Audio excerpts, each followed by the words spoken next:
Doctor, എൻ്റെ കുട്ടിക്ക് എപ്പോഴും അസുഖമാണ്. ഒട്ടും പ്രതിരോധശേഷിയില്ല. പുറത്തേക്കൊക്കെ കൊണ്ടുപോകാൻ ഭയങ്കര പേടിയാണ്. അല്ലെങ്കിൽ ഒരു ദിവസം സ്കൂളിൽ പോയാൽ പിന്നെ 4 ദിവസത്തേക്ക് അസുഖമാണ്, അവധി എടുക്കേണ്ട അവസ്ഥയാണ്. ഇങ്ങനെയൊക്കെ പറഞ്ഞ് കുട്ടികളുടെ കാര്യത്തിൽ ഒരുപാട് ടെൻഷൻ അടിച്ചിട്ടുള്ള പേരൻസ് നമ്മുടെ ക്ലിനിക്കിൽ വരാറുണ്ട്. നിങ്ങളിതുപോലെ കുട്ടികളുടെ കാര്യത്തിൽ ഭയങ്കര കൺസേണിങ് ആയിട്ടുള്ള ഒരു പാരൻ്റ് ആണോ? അങ്ങനെയാണെങ്കിൽ ഈ വീഡിയോ മുഴുവനായിട്ട് കാണുക. തീർച്ചയായിട്ടും ഇത് ഉപകാരപ്പെടും. ഹലോ, ഞാൻ doctor Jaseera, doctor Hisham's health care, Calicut.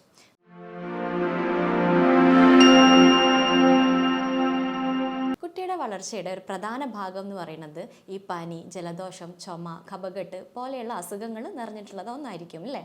അപ്പം ഒരു പരിധി വരെ ഇങ്ങനെയുള്ള ലക്ഷണങ്ങൾ, അതായത് അടിക്കടി പനി വരുന്നത്, രാവിലെ എഴുന്നേൽക്കുമ്പോഴോ കിടക്കുമ്പോഴോ ഉള്ള ചുമ, എപ്പോഴും മൂക്കുന്നൊലിക്കുന്ന ഒരവസ്ഥ, യാത്ര ചെയ്യുമ്പോഴേക്ക് അസുഖം, പനിയൊക്കെ വരുന്ന ഒരു കണ്ടീഷൻസ്, ഒരു പരിധി വരെയുള്ള ഇങ്ങനെയുള്ള ലക്ഷണങ്ങളൊക്കെ സാധാരണമായിട്ട് കണക്കാക്കേണ്ട ഒരു കാര്യമാണ്. അപ്പോഴേക്ക് നമ്മൾ കുഞ്ഞിനെ കൊണ്ടുപോയിട്ട് ഒരു ആൻറ്റിബയോട്ടിക് വാങ്ങിച്ച് കഴിപ്പിക്കേണ്ട ഒരു കാര്യമില്ല.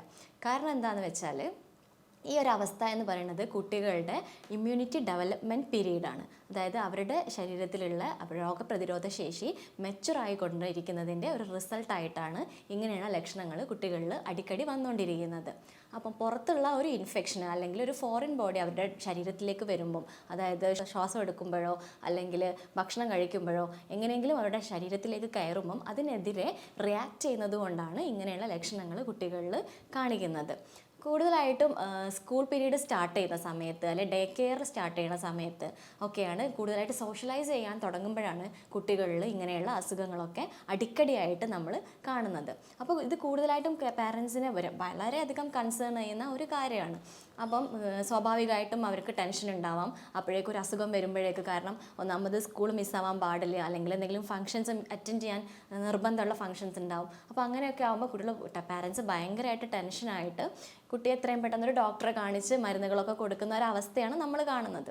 എന്നാൽ ഈ സമയത്ത് നമ്മൾ ശ്രദ്ധിക്കേണ്ടത് എന്താണെന്ന് വെച്ചാൽ, കുട്ടിയെ അവൻ്റെ അല്ലെങ്കിൽ അവളുടെ ഇമ്മ്യൂണിറ്റി ഡെവലപ്മെൻറ്റ് ചെയ്യാൻ വേണ്ടിയിട്ട് നമ്മൾ സമയം കൊടുക്കുക എന്നുള്ളതാണ് ഒരു പാരൻ്റ് എന്ന നിലക്ക് നമ്മൾ ആ കുട്ടിക്ക് ചെയ്യുന്ന ഏറ്റവും വലിയ ഉപകാരം എന്ന് പറയുന്നത്. 5 ദിവസത്തിന് താഴെ മാത്രം വരുന്ന പനി, ജലദോഷം, ചുമ ഇങ്ങനെയുള്ള കണ്ടീഷൻസൊക്കെ നമ്മൾ കുറച്ച് വെയിറ്റ് ചെയ്ത് വീട്ടിൽ തന്നെ നമ്മൾ ചില കാര്യങ്ങളൊക്കെ ചെയ്ത് കുഞ്ഞിനെ പ്രൊട്ടക്റ്റ് ചെയ്യുകയാണ് വേണ്ടത്. അതായത് കൂടുതൽ പനിക്കാൻ അനുവദിക്കാതിരിക്കുക, തണുത്ത വെള്ളം കൊടുക്കാതിരിക്കുക, ജ്യൂസ് കൊടുക്കാതിരിക്കുക, ചെറിയ കഞ്ഞിയൊക്കെ വെച്ച് കൊടുത്ത് കുഞ്ഞിനെ പരിചരിക്കുന്നതോടുകൂടി തന്നെ കുട്ടിയുടെ ഈ ഇൻഫെക്ഷൻസ് ഓട്ടോമാറ്റിക്കായിട്ട് റിമൂവായി പോകുന്നതാണ് യഥാർത്ഥത്തിൽ സംഭവിക്കുന്നത്.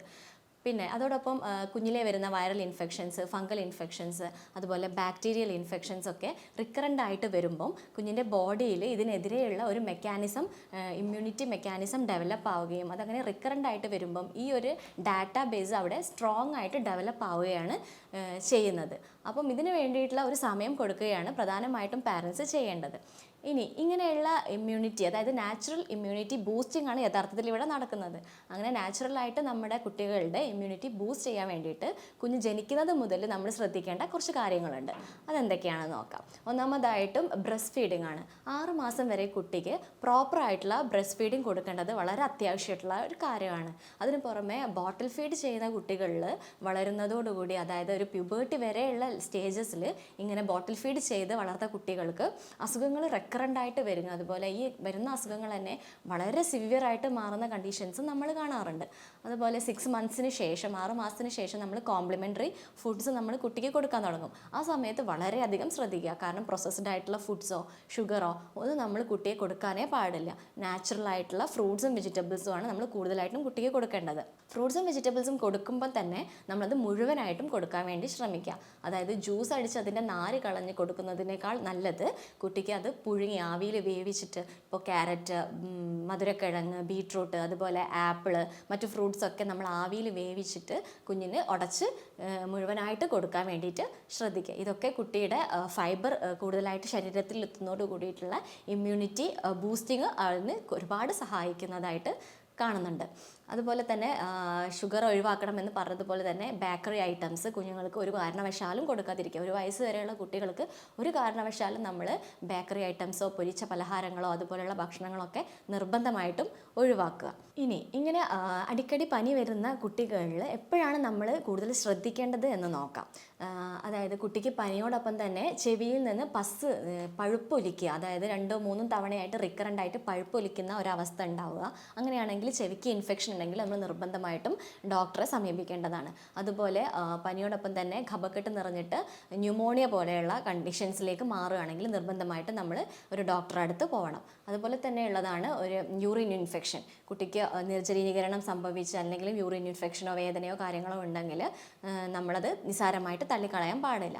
അതുപോലെ തന്നെ ആബ്സസ്, പഴുപ്പ് വരും, ശരീരത്തിൽ ഏതെങ്കിലും ഭാഗത്തായിട്ട് പഴുപ്പ് ഫോർമേഷൻ ഉണ്ടാവുകയാണെങ്കിൽ അത് നമ്മൾ ശ്രദ്ധിക്കേണ്ട ഒരു കാര്യമാണ്. അതുപോലെ ഇങ്ങനെ അടിക്കടി അസുഖം വരുന്ന കുട്ടികളിൽ പ്രോപ്പറായിട്ടുള്ള വെയിറ്റോ ഹൈറ്റോ ഇല്ല എങ്കിൽ, അതായത് കുട്ടിക്ക് പൂർണ്ണമായിട്ടുള്ള വളർച്ച എത്താൻ സാധിക്കുന്നില്ല, വയസ്സിനൊത്ത ഹൈറ്റ് ഇല്ല, വെയിറ്റ് ഇല്ല എന്നുണ്ടെങ്കിൽ അത് നമ്മൾ എന്തുകൊണ്ടാണെന്നുള്ളത് ശ്രദ്ധിച്ച് അതിനുള്ള ചികിത്സ നമ്മൾ ഉറപ്പുവരുത്തേണ്ടതാണ്.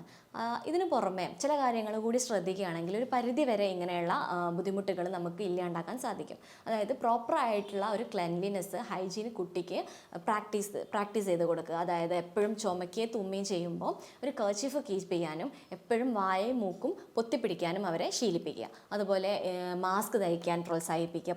പുറ സ്ഥലങ്ങളിൽ ഫങ്ഷൻസിന് സ്കൂളിലൊക്കെ പോകുമ്പോൾ ഒരു മാസ്ക് ധരിക്കുന്നത് വളരെ നല്ലതായിരിക്കും. അതുപോലെ കൈ കഴുകൽ ശീലിപ്പിക്കുക. ഭക്ഷണം കഴിക്കുന്നതിന് മുമ്പായിട്ട് പ്രോപ്പറായിട്ട് സോപ്പ് ഉപയോഗിച്ച് കൈ കഴുകുന്നത്, അതുപോലെ ഭക്ഷണത്തിന് ശേഷം കൈ കഴുകുന്നത് ശീലിപ്പിക്കുക. രാത്രി കിടക്കുന്നതിന് മുമ്പായിട്ട് വായ നന്നായിട്ട് ക്ലീൻ ചെയ്യാൻ വേണ്ടി ശീലിപ്പിക്കുക. പനിയുള്ള കുട്ടികൾ കാണിക്കുന്ന ചില അപകട സൂചനകൾ നമ്മൾ ശ്രദ്ധിക്കേണ്ടതാണ്. അതായത് ക്രമാതീതമായിട്ട് പതിവിലും അധികമായിട്ട് ശ്വാസം എടുക്കുക, കുട്ടി എപ്പോഴും മയങ്ങി പോവുക, ഉറക്കത്തു നിന്ന് എഴുന്നേൽക്കാത്ത ഒരവസ്ഥ വരിക, അതുപോലെ സ്കിന്നിൽ, നഖത്തിലും നാവിലും ചുണ്ടിലും ഒക്കെ ഒരു നീല നിറം വരിക, എപ്പോഴും വിറയൽ അനുഭവപ്പെടുക, തളർച്ച, ബോധം കെട്ടു പോകുന്ന രീതിയിലേക്കുള്ള ഒരു തളർച്ച അനുഭവപ്പെടുക. ഇങ്ങനെയുള്ള ലക്ഷണങ്ങളൊക്കെ ഉണ്ടാവുമ്പം നമ്മൾ നിർബന്ധമായിട്ടും എത്രയും പെട്ടെന്ന് കുട്ടിയെ ഒരു ഡോക്ടറെ എടുത്ത് കാണിച്ച് അതിന് വേണ്ട ചികിത്സാ രീതികൾ നമ്മൾ എടുക്കേണ്ടതാണ്.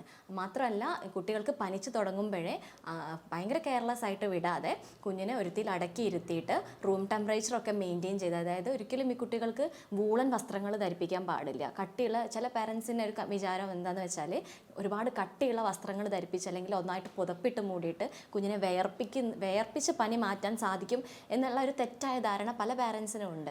അങ്ങനെയുള്ളവർ ശ്രദ്ധിക്കേണ്ടതെന്ന് വെച്ചാൽ നേരിയ കോട്ടൺ വസ്ത്രങ്ങളാണ് കുട്ടികൾക്ക് ധരിപ്പിക്കേണ്ടത്. അതോടൊപ്പം തന്നെ ഫാന് മുഴുവൻ സ്പീഡിലിട്ട് കുട്ടിയെ കിടത്തരുത്.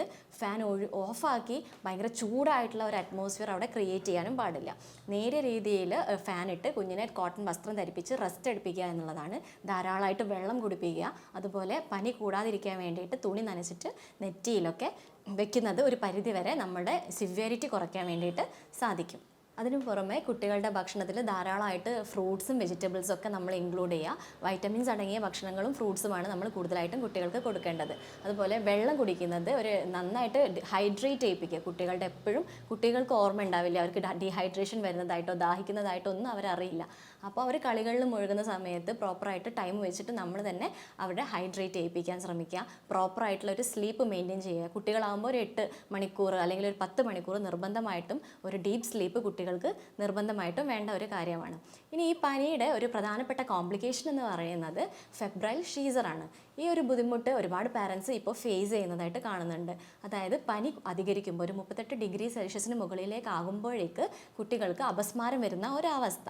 ഇത് ഒരു 6 മാസം മുതൽ, ചില കുട്ടികൾക്ക് 4 മാസം മുതൽ ഒരു 6 വയസ്സ് വരെ ഉള്ള ഗ്യാപ്പിൽ ഈ ഫെബ്രൈൽ ഷീസർ റിക്കറൻ്റായിട്ട് വന്നുകൊണ്ടിരിക്കുന്നത് കാണുന്നുണ്ട്. അപ്പോൾ ഡോക്ടേഴ്സ് പൊതുവേ പറയുന്നത് എന്താണെന്ന് വെച്ചാൽ, വൺസ് ഈ ഫിറ്റ്സ് വന്നു കഴിഞ്ഞാൽ അങ്ങനെയുള്ള കുട്ടികൾക്ക് ഇനി എപ്പം പനി വരുവാണെങ്കിലും, അതായത് ഒരു ഹൈ ടെമ്പറേച്ചറിലേക്ക് പോകുമ്പോഴേക്ക് ഫിറ്റ്സ് വരാനുള്ള സാധ്യത കൂടുതലായിട്ടുണ്ട്.